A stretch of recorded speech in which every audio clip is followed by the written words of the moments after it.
Welcome to Comment with me, George Galloway, here on Press TV. And Happy Nowruz to all our viewers from all of us here at Press TV. We're here for Comment now for the next hour or so. Comment is the big conversation.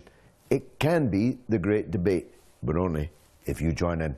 That's why, above all, I need your telephone calls on 44208-601-4555. You call us, we'll call you back. Establish a clear line. And remember, if you get on the TV with me, your TV has to be down at 0, or I'll have to pass swiftly on because no one will understand either of us. You can also SMS the show on 447800008066, or you can email me at comment@presstv.co.uk.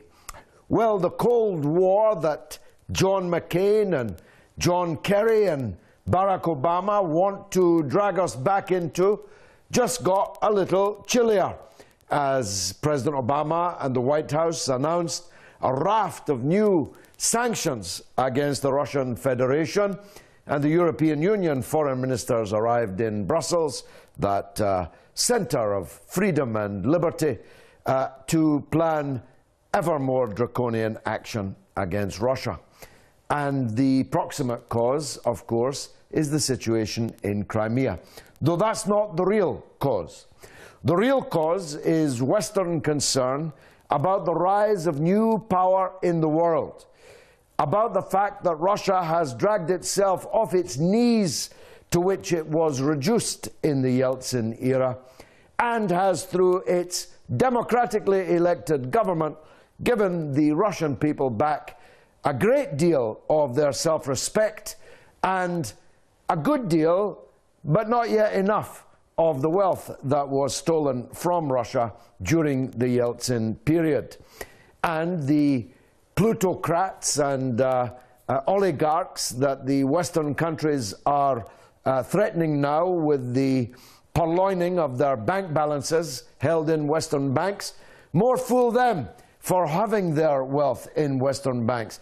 President Putin told them more than a year ago to bring their wealth home.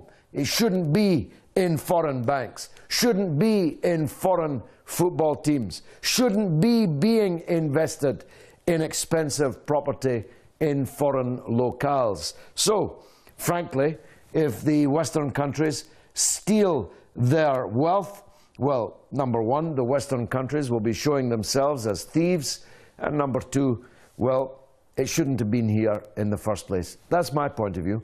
I want to hear yours. But let's go back to the proximate cause. I want to ask you to compare certain areas of the world and certain circumstances. At the end of the Kosovan War, the NATO bombardment of Yugoslavia, Kosovo remained a part of the Republic of Serbia. Kosovo has unilaterally, illegally, and out with the Charter of the United Nations, declared itself an independent state. And it has been recognized as an independent state by 110 countries in the world.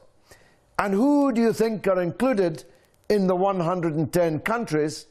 Well, most of the countries who are now threatening Russia with sanctions. This is absurd, double standards to the point of hilarity. One country declares itself independent and you rush to recognize it.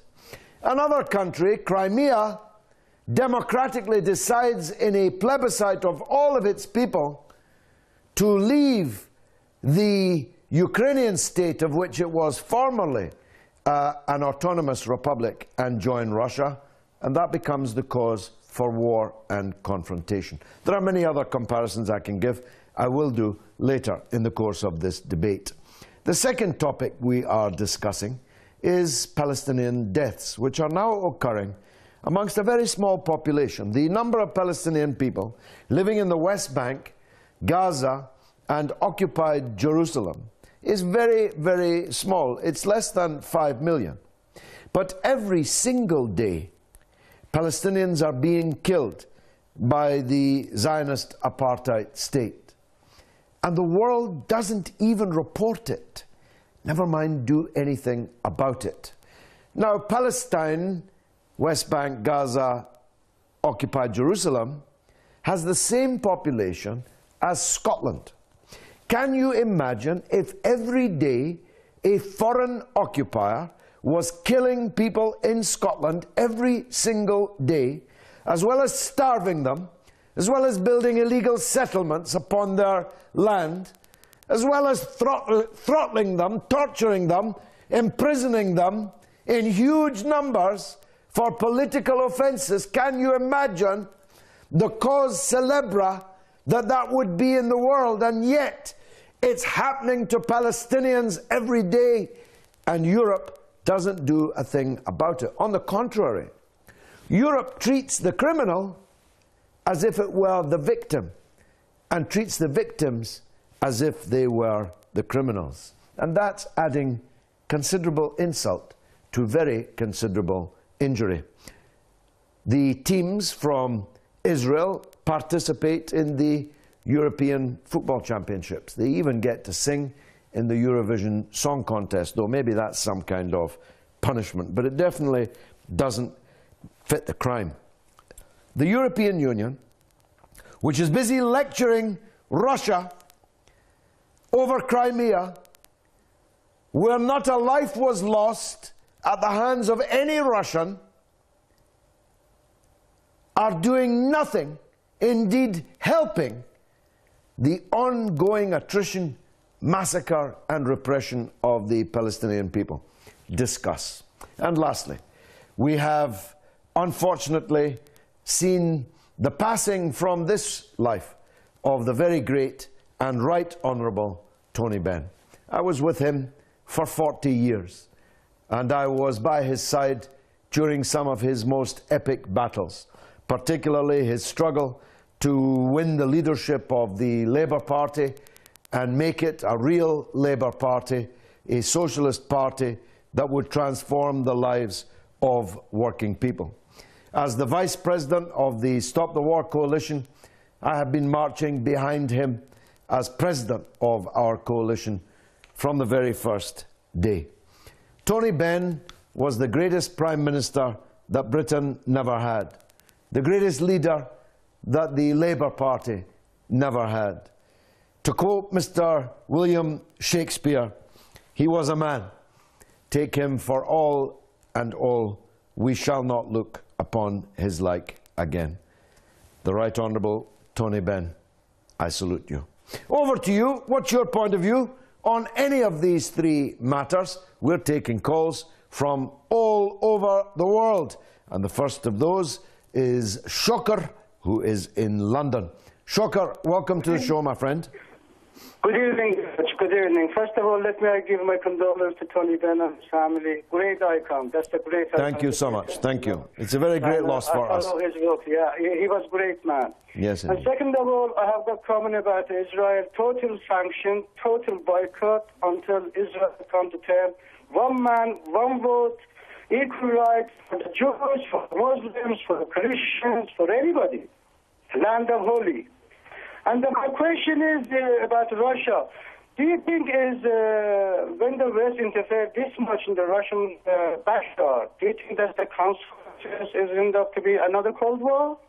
Thank you very much. Well, I didn't hear all of that terribly clearly. Forgive me, Shoker, and thank you for your condolences for the death of Mr. Benn. May God have mercy upon his soul. But I did hear that you mentioned Russia and the Cold War. And the Cold War is pretty serious now. If you ban the Chief of Staff of the President of the Russian Federation from traveling to your country, this is a very aggressive and hostile act. President Putin has now banned a raft of top American politicians from traveling to the Russian Federation territory, and he's quite right to do so. I myself would go much further. If I was President Putin, I would tell these people threatening me with sanctions to go and get lost, or words to that effect. I'd tell them, if you want to take sanctions against us, we'll take sanctions against you. And incidentally, I'd be reviewing the supply of gas to the European Union. More than a third of the gas of the European Union is coming directly from Russia, and yet the European Union is taking a more and more hostile stand towards Russia. I'd be saying to Western companies, if you want to do business in Russia, which is a huge and booming market, I don't think that that can be business as usual, as long as your governments are putting sanctions on us. I think we have to face these people toughly. That would be what I'd be saying if I was in President Putin's office. Let's see what Frank in Yorkshire thinks of the matter. Frank, welcome to the show. Hello, George. How are you, man? By the grace of God, I'm good, Frank. Go on. You're looking well. Thank you, brother. A bit fat, if you ask me, but there you go. That's just my opinion. Thank you very much. I'll go on a diet right after the show. Now, listen, terrorism. The last time I talked about this, you shot me down, and I don't know why you've done it. You know, you have to get probably because I disagreed with you. That's my job. Go ahead. Well, listen, terrorism really doesn't exist.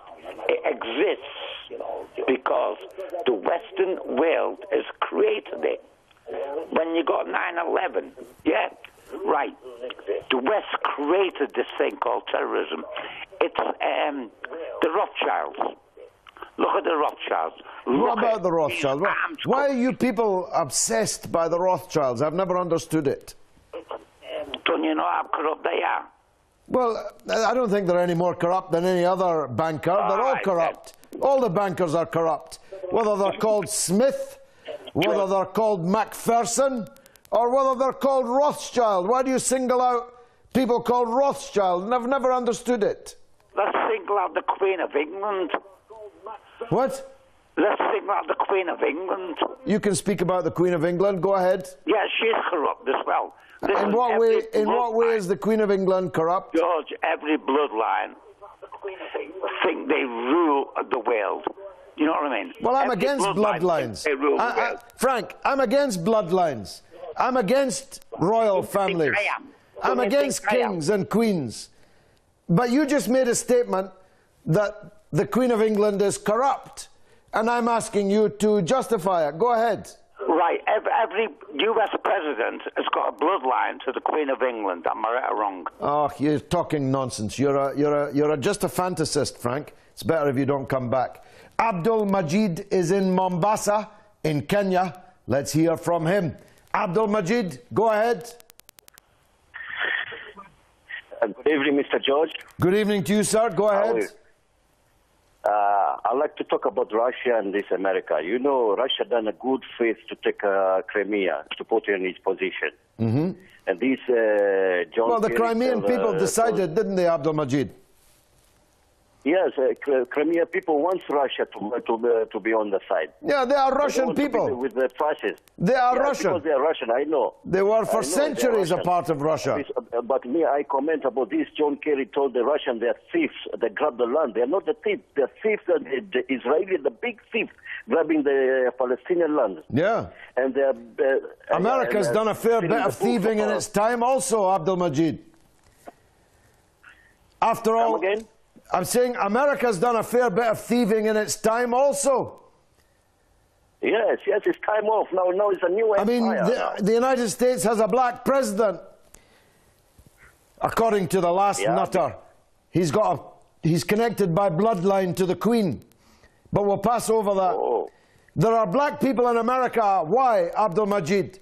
Because they were taken from Africa in chains as slaves to serve the white settlers, the white European settlers. To be given a bull, a 40 acre with a bull. The black people that be promised to be given 40 acre with a bull. Yeah. Instead they were worked as a bull. They were worked as a beast of burden by the white settlers in the so-called New World, which the white settlers had stolen from the indigenous people whom they massacred. Who are these American politicians trying to kid when they talk about people taking other people's land? As you say, Israel has taken all of Palestine, all of it, from the river to the sea, with American help, American money, American weapons. How's that for an act of thieving? Yes, Mr. George, yes. They take some people land by force, violence with robbery. They use violence with robbery to steal people lands and their books. These Jews. So how do you think things will change now, after Crimea? How do you think things will change in the world? Now is the time for Russia to be top. America is going down. And all the people, they will start sidelining with the Russians. They leave America, they join Russia. And I'll tell you something else. Let me add something else, Abdul Majid. I agree with you. It's time for Russia to stand tall, and I'm perfectly sure that they will. But it's time for China to stand beside them. Because if Russia is defeated, China will be next. Am I not right?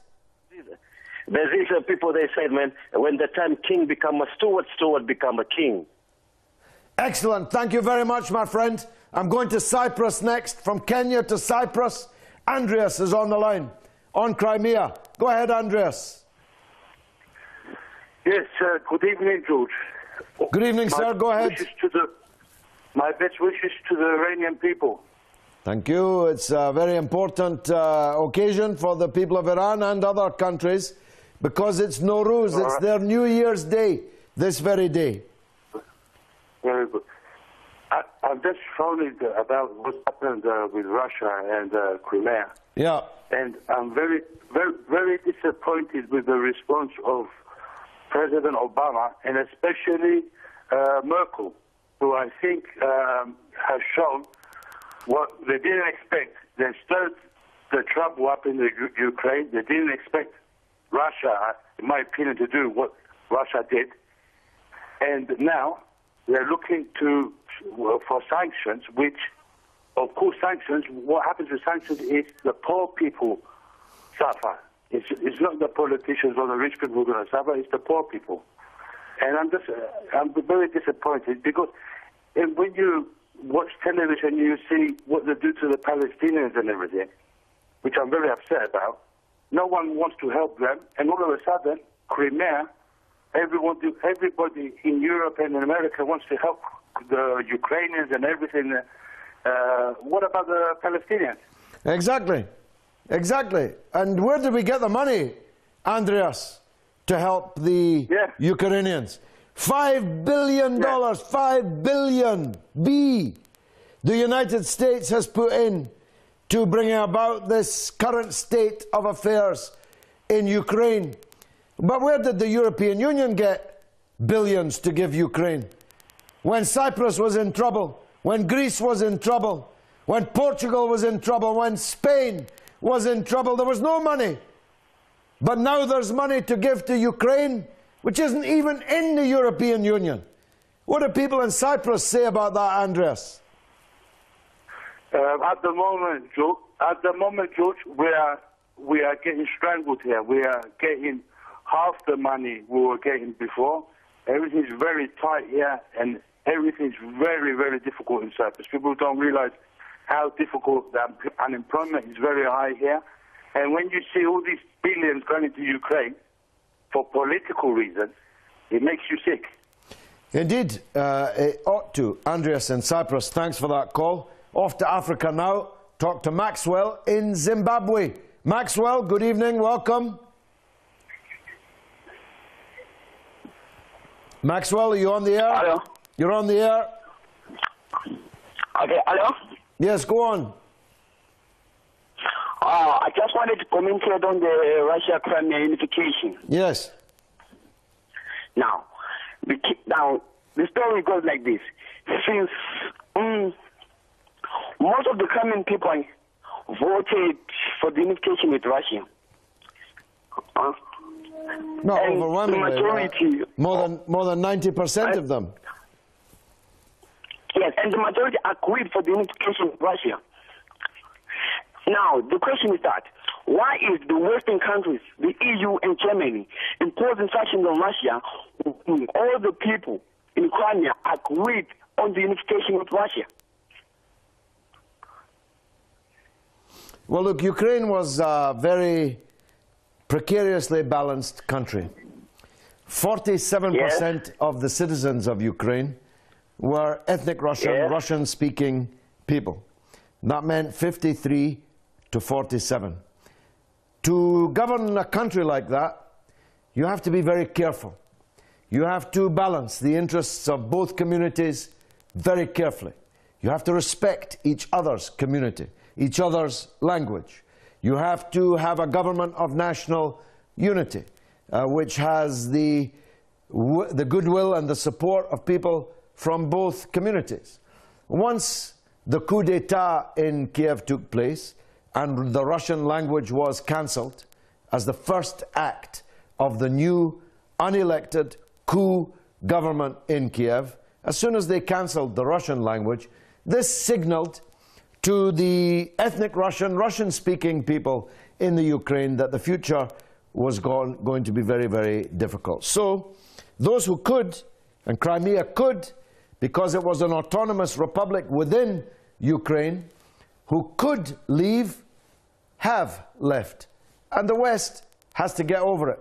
It's a price paid because of their intervention with money and other things in the destabilization of the government of Ukraine and its replacement by an unelected coup government containing five open anti-Semitic fascists in the top positions in their government. So the people of Crimea could leave, did leave, get over it. That's the point. Ibrahim is in Nigeria. He wants to talk about Palestinian deaths. Do they matter in Europe? Ibrahim, welcome to the show, my friend. Ibrahim, are you there? Unfortunately, it doesn't seem as if Ibrahim is there. We were in Zimbabwe. We went to Nigeria, but we didn't get in. Let's try for the next call. We're talking indeed about Palestinian deaths, asking if they matter in Europe. It would appear that they don't. And we're asking, in the wake of Crimea and the decision of the Crimean people to seek reunification with Russia and Russia's decision to accept it, what will that mean for the world in the future? Behruz is on the line. He's in Nottingham. Behruz, welcome. Hello, George. Yes, how are you? By the grace of God, I'm good. Okay. Thank you. Go ahead, sir. Definitely. Well, basically, I'd just like to talk about what's going on in Russia. It's basically carrying on some. I don't know if you remember, we were speaking a few weeks ago, and we were talking about what's going on there. I do. Yeah, I remember well. Yeah, basically the points I was making there at the time was what we saw was an attempted coup d'etat financed by the West, where they put all these fascist sympathizers in and whatnot in an attempt to try and smash the Shanghai Cooperation Organization, which of course consists of Russia, China and Iran. They want to put in regimes more hostile to them. I think you analysed it in the overall context. It's part of a long-term plan that they've had to destabilize Russia, of course. I mean, going back to the Georgia conflict, of course, in 2008, the mainstream media genuinely reported that it was Putin who'd attacked, was the main aggressors in said conflict, when in reality it was Georgia. It's the other way around, yeah. Yeah, Colin Powell even admitted as much. I think what we're seeing now, though, is very much after with Russia going into Crimea, you're seeing the decline of the West's power in many ways. I think you saw what happened in Syria. They were unable to get Bashir al-Assad out of power, of course. They were very much financing the death squad. The majority of the deaths in Syria, of course, were not Assad. It was not the Syrian army. It was very much the death squads that were financed by the West. The Frankfurter Zeitung, which is a German all the power that remains to the British government, Behruz, is to stop Russian rich people shopping in Harrods. Leaves more room for the rest of us. Behruz, you're a well-informed man. and that, as always, was an excellent call. I need to take a break for just 3 minutes, but I promise you, God willing, I'll be right back after a short news bulletin. So don't go away. Stay tuned for the second half of Comment, coming back right after this.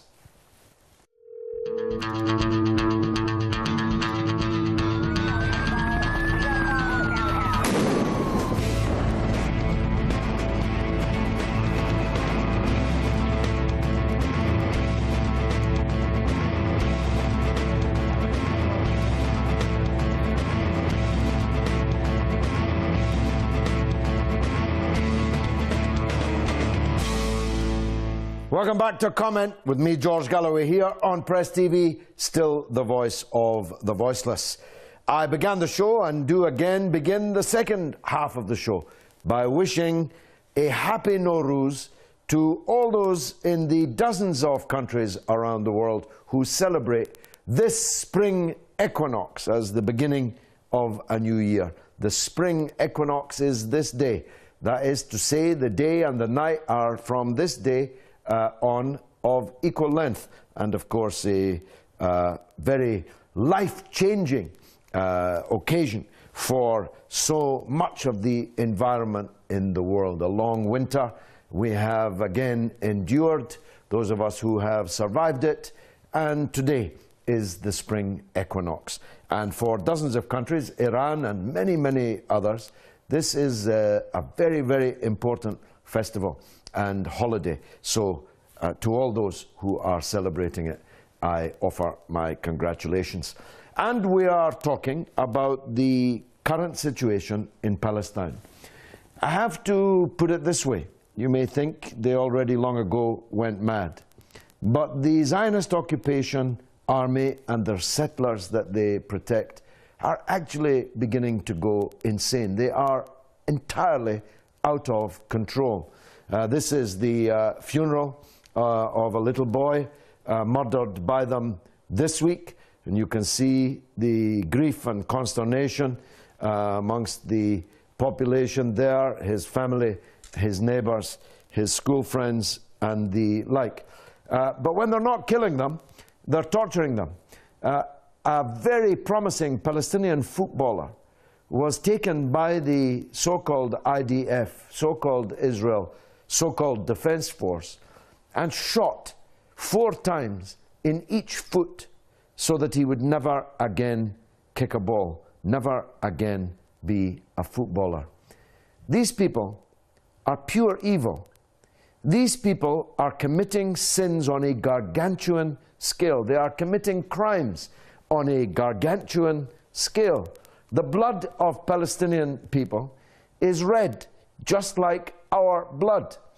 But that blood is undoubtedly cheaper. I asked the question earlier, if amongst the 5 million Scottish people, this kind of atrocity was being committed every day by a foreign occupying army, what kind of a story would that be in the world?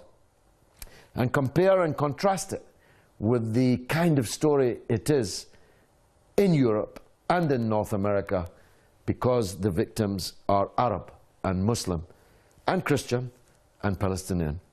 That's one of our subjects. The other subject is Crimea and how the world has changed, or if it has changed, as a result of the events of the last few weeks in Ukraine, in Crimea, and in Russia, and in the attitude of the European Union and the North American countries. Canada has been even more warlike than America and Britain, which I'm sorry to say is the norm nowadays.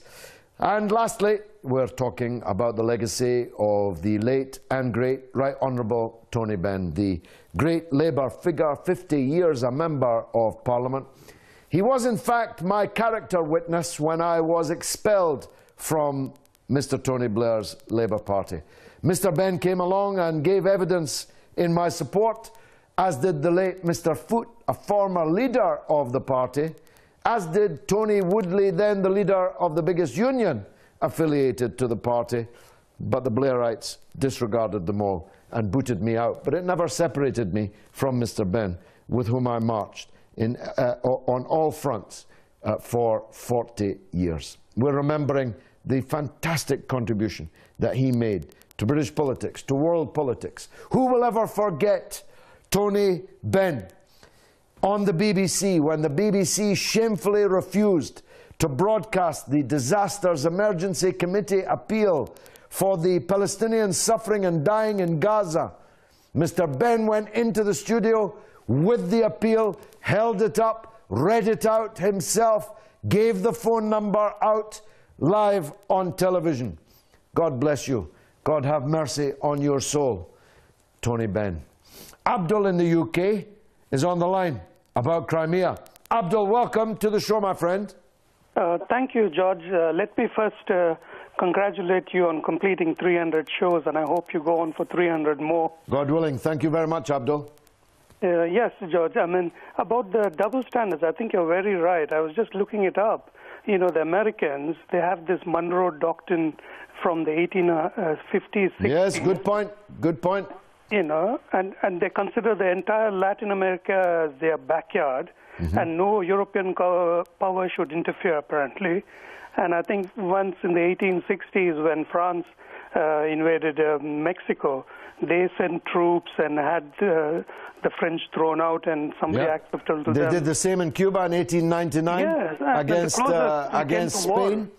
It's one of the reasons why they weren't that keen on Margaret Thatcher going all the way down to the Falklands, because it was a breach of the Monroe Doctrine, whereby they refuse any foreign intervention in their backyard, even though their backyard is thousands of miles long and wide. Sorry, Abdul, go ahead.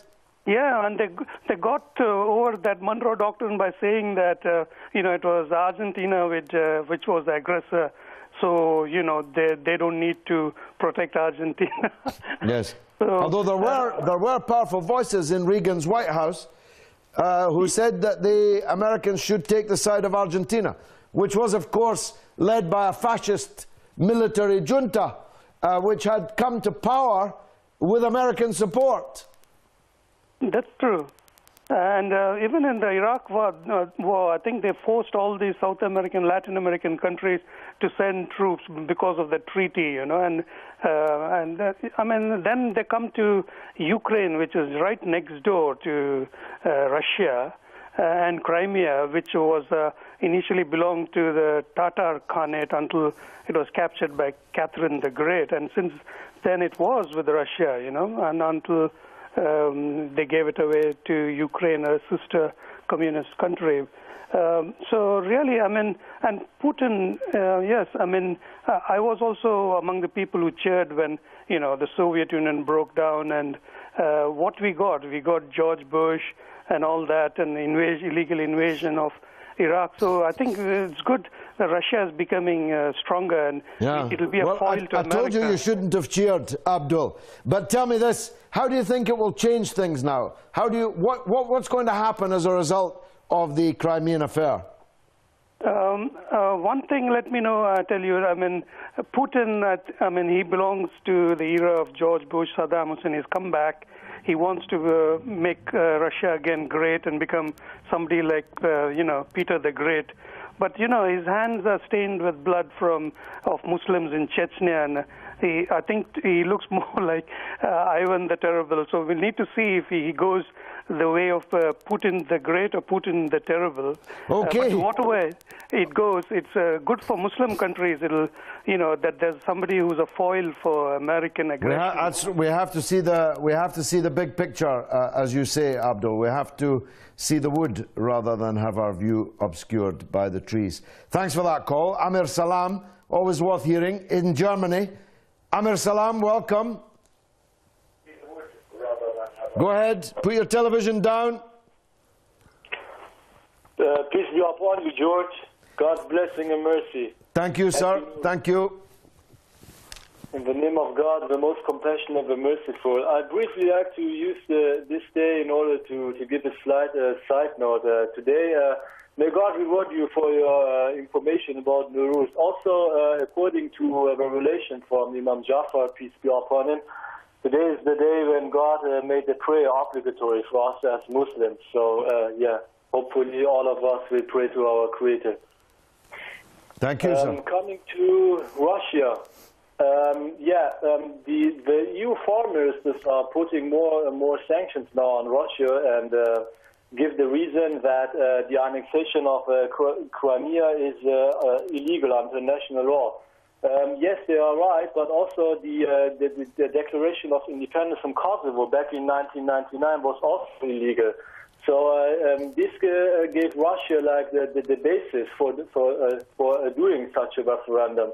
And also this is completely another situation because 97% of the people on Crimea voted in favor of joining Russia. And yeah, I mean, there are a lot of Russian people who speak Russian. And yeah, in Kiev, fascists took over now. And the first thing they do was to abandon the Russian language. So Russia had no other choice than... No choice at all. And I just disagree with you on the issue of international law because according to the constitution of Ukraine, no part of the country could secede without a referendum of the whole country. But there are two caveats to that. First of all, Crimea was an autonomous republic within the Ukraine. And secondly, the constitution of Ukraine was torn up in the coup d'etat. It no longer existed. It was null and void. You can't say that a coup which burns down the presidency, burns a lot of police officers, drives the president from the country, forces members of parliament on pain of death. And I don't know if you saw on television yesterday the head of Ukrainian television being beaten to a pulp by fascists complaining that he was too pro-Russian in his coverage of the affairs in Ukraine. Oddly, I never saw that on the BBC or on Sky. You can't say that after all that there is still a constitution that everyone has to obey. Once the constitution has been trashed, it's been trashed. And the Autonomous Republic of Crimea decided to leave. Its people endorsed it in overwhelming numbers. And Russia has accepted the return of Crimea, which was only given away by Russia in my own lifetime. And that's not that long. Amir Salam, thank you very much indeed for that call from Germany. Faisal's on the line in London on the Palestinians. Faisal, welcome. Hello, George. How are you, George? By the grace of God, I'm good. Fire away. Go ahead, sir. Good. Yeah, my condolences to Tony Benn's family and... Thank you. Thank you. God have mercy upon him. Peace and happiness in the next world. Inshallah. George, coming back to Crimea, I mean, I was listening to that Nolan talking about how to fix, what you call it, the country with people who are, you know, with guns and things like that. They wanted to have, what you call it, these snipers and things like that. Mm-hmm. They wanted to have in a shot. But the other point I was going to say is, the West doesn't mind when it suits them to give independence to countries like Falklands, then... well, that's right. Faisal, we had a referendum in the Falklands last year of 2,300 British settlers. And we were asked to accept this as a legal and binding decision in relation to the Falklands. Yeah. But they don't want to have it. But what about the people with Diego Gracia? They didn't have any... They didn't get a referendum. They were just deported. Yeah. And are living in the south of England as refugees. Where is their freedom? Where is their opportunities to... Their country was given to the United States as a military base. All they told these people was the country was going to sink. Yes. So they've taken that part of the world over. And coming back to Israel, I mean, when Saddam broke the rules of the United Nations, they said he has broken it so many times, that's why we are going to invade. but Israel has broken every United Nations requirements that nobody seems to want to do anything about it. Well, that's the nub of the problem, Faisal. There's one law for Israel and another law for everyone else, Yes. and especially for Muslim countries. Yeah. I mean, look at the situation on the nuclear front. Iran has no nuclear weapons, Yeah. is a signatory of the Non-Proliferation Treaty, does allow the IAEA regularly to inspect its facilities and its country. Yeah. Israel has hundreds of illegal, undeclared nuclear weapons, Yeah. refuses to sign the Non-Proliferation Treaty, and would never dream of allowing an international inspector into their country. Yet one of those countries, the one that has no nuclear weapons, is regularly sanctioned and threatened, and the other, which has the nuclear weapons, is rewarded. Rewarded. See, but the other thing is also, George, I've also found that whenever it suits the West, they will help out. Where other countries that had, take Sri Lanka, take other countries that have had criminal problems, they pick these leaders up and they say they have no human rights. They penalize these people without knowing both sides of the story. Yes, hypocrites, not Democrats. That's what Yeah. they are. Faisal, thanks for that call. I've got to go to Libya and talk to Abdullah about Crimea. Abdullah, welcome to the show. Abdullah. Yeah. Assalamu alaikum, brother. Welcome. Go ahead. First of all, good evening. Go ahead, sir. Okay, first of all, I want to condolence you with your friend, David. Thank you. He was a very great man. He cannot be replaced easily. Thank you. Okay, secondly, I want to congratulate with you for your 300 and something episode. Since the program was invented me for everything, since the first day, I remember this program, the first day I watched it in comment, the same day remind me a lot about the program. So definitely, from speaker, like, congratulations with you for that. And all the staff who have been doing a great job to make people to know the truth. Well, thanks, Abdullah. Okay. I really appreciate that. It's not a great line, so I'll press on. I just want to make this point, that Press TV has given me this platform, 301 shows, by the grace of God, not yet out. And we are telling the truth, giving voice to the voiceless all over the world. Just this evening we've had calls from all over Africa and Europe. Who knows who's coming up next? Could be North America, could be Australia. And Press TV has done that in the teeth of unremitting subversion by the so-called free governments of the Western world, who've taken our license, who've knocked us off the air and off the satellite, but we have kept going.